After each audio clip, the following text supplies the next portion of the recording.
Welcome guys. এটা ধুনীয়া বস্তু আপোনালোকক দেখাইছোঁ।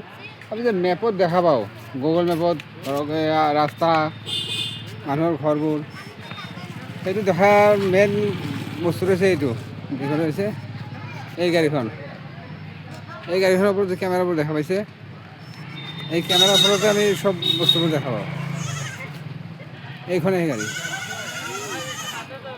হৈছে এই গাড়ীখন। এই ওপৰত দেখা পাইছে কেমেৰা, দুইফালে দুটা আছে, মাজত সেইটো ৰেডাৰ ফিটিং কৰি দিছে। এই গাড়ীৰ ফলতে আমি গাড়ীখন মানে এই কেমেৰাকেইটাৰ কাৰণে আমি দেখা পাওঁ আৰু কি সম্পূৰ্ণ ৰাস্তা, মানুহৰ ঘৰবোৰ, সকলো ঠাইতে গাড়ীখন ঘূৰি ফুৰে আৰু সকলো ৰাস্তা দেখাই দিয়ে। আৰু এই গাড়ীখন বৰ্তমান হেকৰা বজাৰত আছে, দেখিবলৈ পাইছে। সকলো বস্তু ৰেকৰ্ড হৈ থাকে, সকলো ৰেকৰ্ড কৰি গুগল মেপৰ দ্বাৰা দেখুওৱা হয় বস্তুখিনি। দেখিছে গাড়ীখন।